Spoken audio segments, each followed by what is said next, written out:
Hello friends, a very good morning to all of you.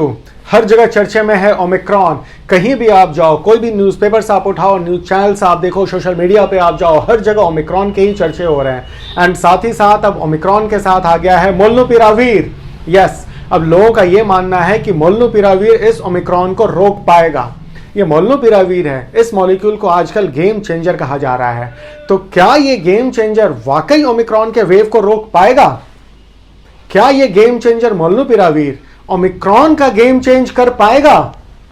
और क्या ये मोलनुपिरावीर game changer कहने लायक है भी या नहीं? अगर इन सब बातों को आप जानना चाहते हैं तो बने रहें मेरे साथ, देखें इस वीडियो को पूरा अंत तक।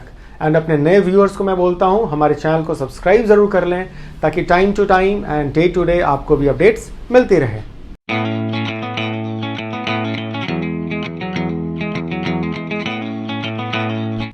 मोलनुपिरावीर एक न्यूक्लियोसाइड एनालॉग है।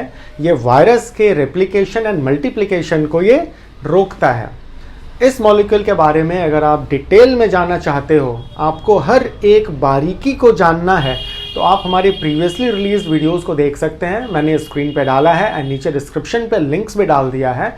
आपको किसी भी तरीके की जानकारी अगर चाहिए मोलनुपिरावीर से रिलेटेड, तो आप हमारे इन वीडियोस को देख लें। आपको फिर किसी लिटरेचर एंड किसी दूसरे वीडियोस की ज़रूरत नहीं पड़ेगी। तो मैं अभी इस वीडियो में फिर से डिटेल में नहीं जानना चाहता हूं मोलनुपिरावीर के।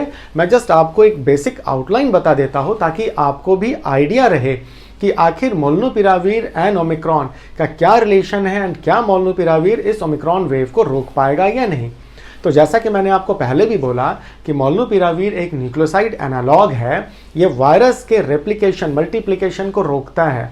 तो ड्यूरिंग आरएनए ट्रांसक्रिप्शन, चूंकि मोलनुपिरावीर एक टॉटोमर है, अपने आप को दो फेस में ये प्रेजेंट करता है, कभी सी की तरह एंड कभी यू की तरह। सी for cytidine, you for uridine. तो ड्यूरिंग आरएनए ट्रांसक्रिप्शन कुछ ना कुछ एरर्स हो जाता है मल्टीप्लिकेशन में, रेप्लिकेशन में, और वायरस का मल्टीप्लिकेशन वहीं हॉल्ट हो जाता है। तो वायरस आपके बॉडी के अंदर मल्टीप्लाई नहीं कर पाता है। ये आपको अवेलेबल होता है हार्ड कैप्सूल के रूप में 200 mg के स्ट्रेंथ में, एंड डोज वाइज 800 mg सुबह देना है और 800 mg शाम में देना है। मीन्स 4 कैप्सूल सुबह एंड 4 कैप्सूल शाम। इंडिकेशन वाइज अगर आप देखो तो 18 साल से ऊपर वाले व्यक्तियों को इसको देना होगा जिनको माइल्ड टू मॉडरेट ग्रेड में कोरोना इन्फेक्शन हुआ है, एंड जिनके पास एक रिस्क फैक्टर है जो ये बताता है कि हो सकता है आने वाले समय में इनको सीवियर डिजीज भी हो जाए। Plus definitive RT-PCR positive cases होने चाहिए। तो ये कुछ बातें थी आउटलाइन मोलनुपिरावीर से रिलेटेड। लेकिन अब यहाँ जो हमारा डिस्कशन का मेन पॉइंट है वो है कि क्या ये मोलनुपिरावीर गेम चेंजर कहलाएगा या नहीं, एंड क्या ये ओमिक्रॉन के अगेंस्ट काम करेगा या नहीं। तो सबसे पहले हमें ये देखना है कि मोलनुपिरावीर डेल्टा वेरिएंट के अगेंस्ट तो ऑफ कोर्स इफेक्टिव है। तभी आपने देखा यूके में इसको इमरजेंसी यूजेस के लिए ऑथराइज कर दिया गया है। जी हाँ, आपने सही सुना, इसको ऑथराइजेशन मिल गया है इमरजेंसी यूजेस के लिए यूके के अंदर। तो अगर आपके सिम्टम्स अभी 5 डेज के ऊपर नहीं हुए हैं तो आप इस मेडिसिन को यूज कर सकते हो सुबह शाम के डोजेस में, अगर आप माइल्ड टू मॉडरेट ग्रेड के सीवियरिटी में आते हो।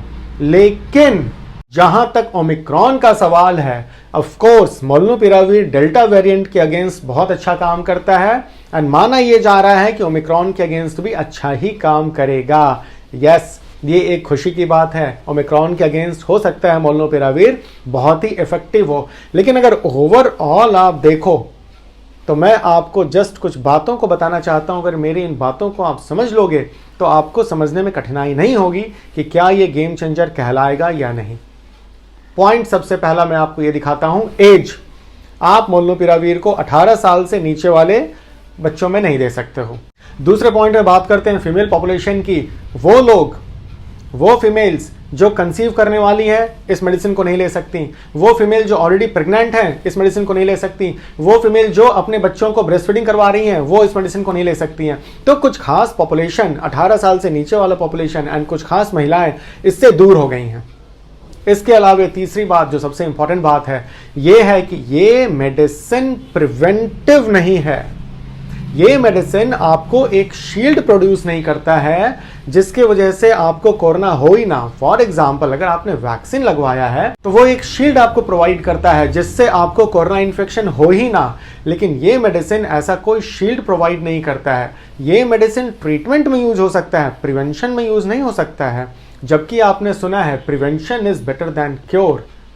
तो इस पॉइंट को जरा गहराई से समझिए। इस पॉइंट को समझना बहुत ज़रूरी है कि मोलनुपिरावीर कुछ खास पॉपुलेशन में नहीं दिया जा सकता है, कुछ खास कंडीशंस में नहीं दिया जा सकता है, इवन प्रिवेंशन के लिए नहीं दिया जा सकता है। एंड सबसे इंपॉर्टेंट बात जो फोर्थ पॉइंट में आपको बताने जा रहा हूँ कि गेम चेंजर कहलाने के लिए कम से कम आपको डिजीज सीवियरिटी का ध्यान देना होगा। अगर आप सीवियर कंडीशन से गुजर रहे हो, आईसीयू में एडमिटेड हो, मल्टी ऑर्गन डिस्फंक्शन हो चुका है, आपको शॉक में आप हो, रेस्पिरेटरी फेलियर में हो, मैकेनिकल वेंटिलेटर आपको लगा हुआ है, तब इस मेडिसिन को आप में यूज किया गया और आप यहां से वापस आ गए हो, then it's going to be a game changer. लेकिन ये तो ऐसे पेशेंट्स में यूज हो रहा है माइल्ड टू मॉडरेट ग्रेड। आप भी जानते हो कि कोरोना इन्फेक्शन एक सेल्फ रिजॉल्विंग इन्फेक्शन है। आपने अगर मेडिसिन नहीं भी लिया है तो भी आप ठीक हो जाओगे। मुझे आपको बस इतना ही समझाना है कि चूंकि ये सेल्फ रिजॉल्विंग है, हो सकता है कि आपने मेडिसिन नहीं लिया है, आप होम आइसोलेशन में हो। Of course last wave and last to last wave में भी सारे लोग ठीक तो होकर आए थे, कुछ लोग नहीं हुए, अलग बात है। तो वहां पे भी आप बचकर आए हो तो इसका ये मतलब नहीं है कि आपने मेडिसिन लिया है तभी आप बचकर आए हो। बिना मेडिसिन लिए भी तो आपका रिकवरी हो गया है। तो आखिर ये गेम चेंजर तब कहलाता जब इसको आप सीवियर कंडीशन में देते, एंड सीवियर कंडीशन में ये पेशेंट्स को बचाकर लाता आईसीयू से, मौत के मुंह से। तो जब तक ये सीवियर कंडीशन में यूज होने लायक नहीं है, 18 साल से नीचे वाले बच्चों में देने लायक नहीं है, कुछ खास फीमेल्स में देने लायक नहीं है, तब तक गेम चेंजर कहलाने लायक भी नहीं है। लेकिन उम्मीद ये लगाई जा रही है कि आने वाले समय में या तो इस मॉलिक्यूल को थोड़ा सा स्ट्रेंथन और किया जाएगा या कुछ और मॉलिक्यूल को लॉन्च किया जाएगा जो मोलनुपिरावीर से भी हाईली इफेक्टिव हो एंड गेम चेंजर कहलाने लायक हो।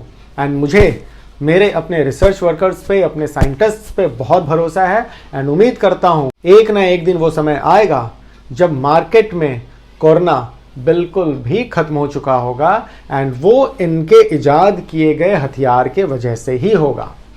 रह गई बात हमारे कंटेंट से रिलेटेड किसी क्वेरी की, आप हमें कमेंट बॉक्स में डालेंगे तो आपको आंसर दे दिया जाएगा।